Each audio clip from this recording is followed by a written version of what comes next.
very first comic, you guys, the wonderful Caleb Hickerson!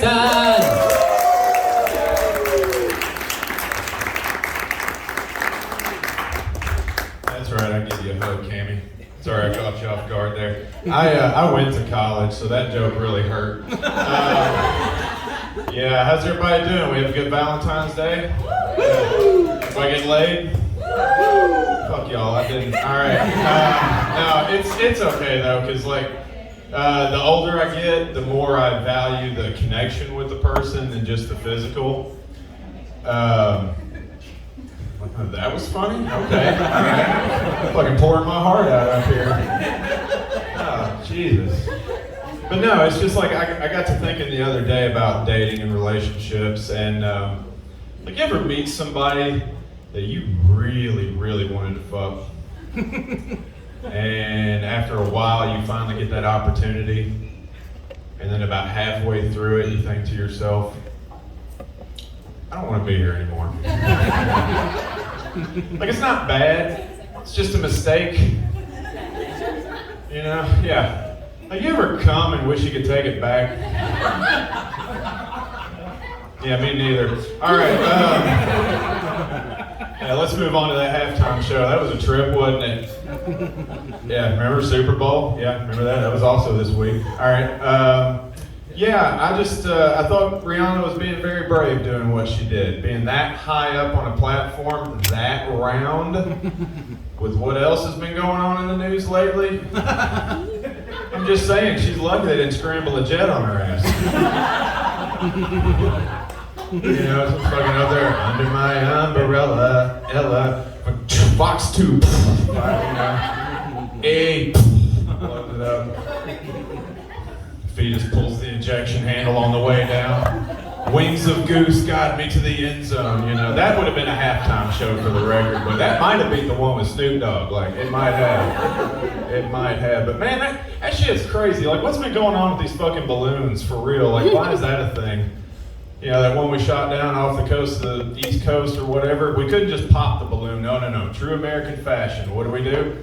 $100 million plane and a complicated missile, you know, just turn the whole thing into a world record setting for expensive carnival game, you know, just, what are we doing? What are we gonna do? Take Lily the panda's corpse and stuff it, give it to the pilot for a prize? Like, you won, buddy. America, fuck yeah. You know, this shit is crazy. Like, I read this one article, scientists in Alabama, which is two words I never thought I'd put together in a sentence, have created, I should say, catfish alligator hybrids. Yeah, you heard that. Okay, now apparently what it is like 40% of farm-raised catfish contract diseases, so they're using this alligator gene instead of just like maybe not doing all the fucking fish farming. Let's jump straight to hybrid gene theory, right? But not to worry, they have assured us that they have been engineered to not reproduce. Yeah, where have we all heard that before? Okay, yeah, exactly, Jurassic Park. There's a whole franchise about this shit. And just like that movie, you know, I believe them. Okay, yeah, you engineered it. But there's always something we as humans mess up, right? Like with Jurassic Park, it was the frog thing. You know, they didn't realize some frogs can change sexes, and so they reproduce. Well, we've got rising sea levels, okay? And these ponds in Alabama, when that water gets up a little bit and everything starts swimming around, they're probably going to come into contact with some fish they never would have. Whoop, now they can breed with this shit, and next thing you know, we've got like full-blown alligator mouth catfish swimming around your beachfront home off the coast of Little Rock. Like, what the hell's going on here? I don't need the motherfuckers biting my ankles. I'm trying to enjoy life, what's left of it. And if you think that's bad, if Alabama's underwater, guess what else is? Florida. Okay? Do you really want to take your chances with what survives Florida? Okay? You know what I'm saying? Like, they're going to strap pontoons onto their buildings that don't collapse and use the meth-fueled gators to just tugboat that shit on up here, bring the party on over, hanging off the balconies, talking about on the pontoon. Fucking no, we don't need this shit. It's crazy, man. saw this other story. This one's really sad. Probably shouldn't preface it this way. A resident at an Alzheimer's care facility was mistakenly pronounced dead and sent to a funeral home. I'm not making this up. Some of y'all may have seen this story. But luckily, there was someone at the funeral home, saw the woman breathing, and they sent her back. I guess just, return to sender or something. I don't know. I don't know how it works.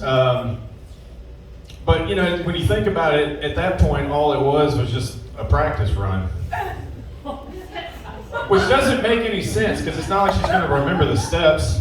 Yeah, it was an Alzheimer's care facility. Did you forget already? If you did, I got bad news. But no, it gets worse. 2 days later, she died for real. Yeah, I guess you want to do it while it's fresh on her mind. All right. Oh, man. All right. Lay off of that for a minute. I started watching a game show with my kid. It's called Generation Gap. Anybody seen it?